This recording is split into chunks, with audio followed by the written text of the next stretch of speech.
पुरुष यदि अपनी स्त्री के इस अंग को खींच ले तो उसी दिन उसकी तरक्की चालू हो जाती है। मैं हूँ उमा श्री, आज एक नई जानकारी आपके लिए लेकर आई हूँ जो बहुत काम की है। मित्रों, हमारे भारतीय परिवारों में अक्सर महिलाएं दुख सहती हैं। उनके पीठ में दर्द होता है लेकिन वो किसी को कह नहीं पाती, और पैरों में दर्द, सिर में दर्द, मतलब उनकी बॉडी में पेन होता है। इसका कारण ये होता है कि वो घर में बहुत ज़्यादा काम करती हैं, पूरा झोंक देती हैं अपने आप को, जैसे कि घर के अलावा उनकी अपनी कोई ज़िंदगी ही नहीं है। दुख तब होता है जब घर के सदस्य उनके इस त्याग को नहीं समझते, बल्कि वो ये समझते हैं कि ये तो इसका काम है। मतलब अपने फ़र्ज कोई नहीं देखता, पति अपने फ़र्ज नहीं देखता, सास ससुर अपने फ़र्ज नहीं देखते, ननद अपने फ़र्ज नहीं देखते। बस फ़र्ज का पाठ पढ़ाया जाता है तो सिर्फ बहू को और घर की स्त्री को, कि वो परफेक्ट होनी चाहिए। उसके वो अगर खाने में थोड़ा सा नमक कम हो जाए तो भाई नमक कम रह गया, ज़्यादा हो जाए तो नमक ज़्यादा हो गया, मतलब वो परफेक्शन उसमें होना चाहिए। और बाकी किसी सदस्य में कोई परफेक्शन नाम की चीज़ नहीं होती। ये बड़ी ही दुखद त्रासदी वाली बात है हमारे भारतीय परिवारों में। और मैं अपने चैनल के माध्यम से ये निवेदन करती हूँ कि यदि आपकी बहू खाने में नमक ज़्यादा डालती है या रोटी जला देती है तो उसको ताने ना मारें। ये ह्यूमन एरर है, किसी से भी हो सकता है। हो सकता है आप बहुत अच्छी रोटी बनाते हो, लेकिन ये चीज़ ज़रूरी नहीं है कि जैसे आप हो वैसे ही आपकी फ़ोटोकॉपी दूसरा भी हो। आपकी अपनी बेटी ही आपकी फ़ोटोकॉपी नहीं होती आज के ज़माने में, तो आप बहू से कैसे उम्मीद कर सकते हैं आप।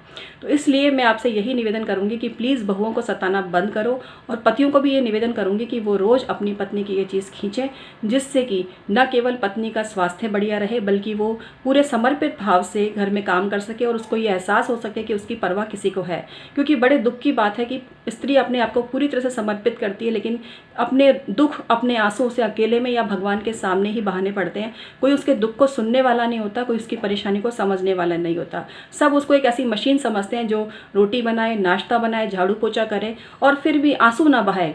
अगर आंसू बहाए तो बड़ी बड़ी गलत बात हो जाती है। उसको तो आंसू बहाने का भी अधिकार नहीं है। आंसू बहाए तो वो कि भाई घर की बदनामी करेगी, पड़ोसियों को बात बताती है, उसको बात बताती है, मम्मी को फ़ोन करती है, तरह तरह के व्यंग्यबाण। मतलब पता नहीं वो इंसान है या क्या जानवर से भी बदतर आपने उसको समझ रखा है। तो यहाँ मैं अपने चैनल के माध्यम से ऐसे लोगों को बोलूँगी, शर्म करो निर्लज लोगों, बहुओं को सताना बंद करो और बहुओं की कद्र करना चालू करो, घर की स्त्री की कद्र करना चालू। कभी पूछा है आपने कि उसने खाना खाया है कि नहीं? कभी पूछा है आपने कि उसको कोई दिक्कत तो नहीं है? कभी आपने उसको बर्थडे विश किया? कभी आपने उसको गिफ्ट दिया? नहीं। बस आपका एक ही काम है, और स्पेशली ये जो ननद रानी होती है ना, इनका तो एक ही काम होता है, भाभियों की बुराई करना, वो भी अपनी बाइयों से। अपनी बाई तक से वो भाभियों की बुराई करना बंद नहीं करती। इतनी निर्लज और दुष्ट औरतें भी मैंने देखी हैं ऐसी औरतें, इसलिए मैं आपको बता रही हूँ। तो यदि आप भी इस तरह की ननद हैं तो अपनी आदत को सुधार लीजिए, क्योंकि भगवान की लाठी में आवाज़ नहीं होती। बहू की मुख बद्दुआ न जाने किस रूप में आप पर भारी पड़ जाए, तो आप संभल जाओ। तो आज मूल टॉपिक पर आती हूँ, पतियों को क्या दबाना चाहिए।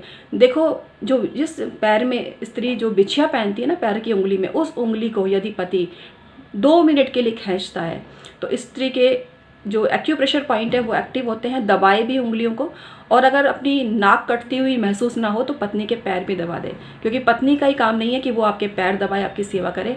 जब वो आपकी अर्धांगिनी है तो आप भी तो उसके अर्धांगिनी हो गए। तो आपका दायित्व नहीं है क्या कि जो काम वो आपके लिए कर रही है आप भी वो काम करें। पति पत्नी का सिर्फ ये जो शारीरिक मिलन ही सच्चा प्यार नहीं होता, ये तो सिर्फ वासना और घिनौनी चीज़ है। घिनौनी चीज़ इसलिए बोलना पड़ रहा है कि कुछ लोग सिर्फ शारीरिक संतुष्टि को ही सब कुछ समझते हैं, और ये बहुत ही दुष्टता वाली बात है मेरी नज़र में। आप पत्नी की भावनाओं को नहीं समझते हैं, आप घर की स्त्री की भावनाओं को नहीं समझते हैं, और फिर आप उम्मीद करते हैं कि वो अपना सर्वस्व आप पर लुटाए, तो ये बहुत ज़्यादा गलत है। ऐसे बहुत से मेरे पास में क्वेश्चंस अभी आए हैं जिसमें वो कहते हैं हमारी पत्नी हमारी नहीं सुनती, हमारी पत्नी हमारा कहना नहीं मानती। अरे क्यों नहीं मानती? कोई भी स्त्री जब आपके साथ रह रही है और अब वो महसूस कर रही है कि आपको उसकी रत्ती भर परवाह नहीं है, तो फिर वो इस मुकाम पर पहुंची है कि उसको आपकी परवाह नहीं है। आप अपनी गलतियों को देखिए बजाय पत्नी की चुगली और निंदा करने के बजाय, क्योंकि मैं मान ही नहीं सकती कोई भी पतिव्रता स्त्री अकारण पति से रुष्ट होगी या पति को स्थान नहीं देगी।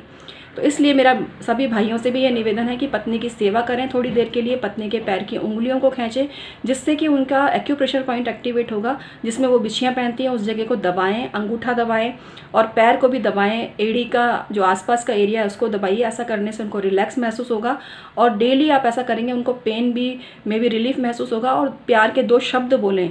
कई बार ऐसा होता है कि जो लड़का होता है अपनी पूरे घर की रिपोर्टिंग अपनी माँ को करता है, क्योंकि और माँ की भी बड़ी गंदी आदत है। जब बेटे की शादी कर दी तो भाई बेटे को कुछ तो फ्री छोड़ो ना। एक एक बात की, जैसे वो 5वीं क्लास का स्कूल का बच्चा नहीं है जो रोज़ की रिपोर्टिंग आपको करेगा। और आपको इतना तो विश्वास करना ही पड़ेगा कि बहू 2 टाइम का खाना तो उसको देती ही होगी।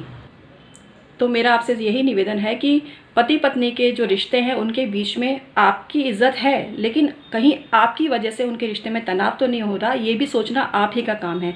लेकिन बड़े दुख की बात है कि सास नंदे सिर्फ अपना स्वार्थ देखती है, उनको मतलब नहीं होता कि पति पत्नी के रिश्ते उनकी वजह से कहीं ख़राब तो नहीं हो रहे हैं, या बहू को कोई तकलीफ़ तो नहीं है, भाभी को कोई तकलीफ़ तो नहीं है। ऐसी स्थिति आने ही नहीं देती हैं, आने ही नहीं देती हैं। तो यहाँ मैं आपको भी यही बोलूँगी कि पति पत्नी के मामले में जो हस्तक्षेप करता है उससे ज़्यादा दुष्ट और निर्लज मनुष्य कोई नहीं है, चाहे वो कोई भी हो।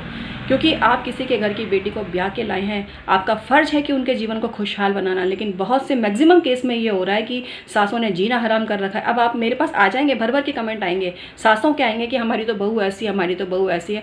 अरे बहू तो आपकी वो बनी है, आप कितने अच्छे सास हो गए पहले आप ये देख लो अपना। क्योंकि कोई भी, मैं मान ही नहीं सकती कि कोई भी सास अगर अमृत लुटा रही है तो बहू उसको विष देगी, बिल्कुल ही नहीं देगी। वो उसकी बिल्कुल केयर करेगी। ससुराल वालों की तरफ से कमी होती है तभी बहुएं ऐसी हो जाती हैं। कोई बिल्कुल ही निर्लज हो तो रेयर केस में तो अलग बात है, बाकी मैं ऐसा नहीं मान सकती। अभी पिछले दिनों ही किसी का पता चला, उसमें वैसे तो ये काफ़ी पुरानी बात थी, उसमें ये था कि लड़के की एजुकेशन बहुत कम थी, बहू बहुत काबिल थी। लड़का तो 10वीं फेल था और बहू एमए पास थी, और ये चीज़ छुपाई लड़के वालों ने, नहीं बताई उनको। बाद में जब बहू को पता चला तो फिर वो तो विस्फोट करेगी ना, आपने झूठ की बुनियाद पर शादी जैसे पवित्र रिश्ते को कैसे खड़ा कर दिया। तो मैं अपने चैनल के माध्यम से यही कहूँगी कि शादी विवाह के मामले में झूठ बिल्कुल भी काम में ना लेवें। एक झूठ ज़िंदगी बर्बाद ही करेगा, बना के नहीं रखेगा। जो बहू पढ़ी लिखी है, जिसने अपने जीवन के बहुत सारे वर्ष पढ़ाई लिखाई में लगाए हैं, वो कैसे बर्दाश्त कर लेगी। उसकी तो नाक आपने काट के रख दी 10वीं फेल से शादी करके। 10वीं फेल वाले को आप 8वीं पास से शादी करो ना, एमए वाली के पीछे क्यों पड़ गए आप। तो यहाँ मैं आपको यही बोल रही हूँ। इसके अलावा बहुत सी पढ़ी लिखी बहुएँ हैं, मतलब पीएचडी होल्डर हैं, इवन इंजीनियर तक हैं, लेकिन उनको भी करियर बनाने का मौका नहीं मिलता है और उनके साथ बड़ा बुरा व्यवहार होता है। तो यहाँ मैं पति देव को बोलूँगी कि देखो, आपकी माँ आपके लिए पूज्य है, बहन भी पूज्य है, लेकिन पत्नी भी कोई पैर की जूती नहीं है। जिस दिन आप पत्नी को सम्मान दोगे, जिस दिन आप पत्नी को सिर माथे रखोगे, उस दिन ही आपकी गृहस्थी और दुनिया आबाद होगी। आप कई पुरुष तो कहते हैं तू मुझे प्यार नहीं दे रही तो क्या मैं तो बाहर ढूंढ लूँगा। अरे भाई ढूंढ, इस खोखली ज़िंदगी में बिता पूरे साल, ज़िंदगी के 100 साल बिता इसी तरह से, लेकिन इससे तुझे हासिल कुछ नहीं होने वाला मेरे भाई, हासिल कुछ नहीं होने वाला। अपनी पत्नी को मनाने में नाक नीची नहीं होती है। ये बहुत ही पुरुषत्व की निशानी है कि आप अपने प्यार की वशीभूत किसी स्त्री को इतना अपने लिए बना लो कि वो प्यार से आपकी गुलामी भी स्वीकार कर ले। ये गट्स आप में होने चाहिए, जो मुझे बड़े दुख के साथ करना पड़ रहा है कि बहुत कम लोगों में होते हैं। विशेष रूप से शुक्र पीड़ित है, सूर्य के साथ है। देखो, शादी ब्याह में अहंकार नहीं होता।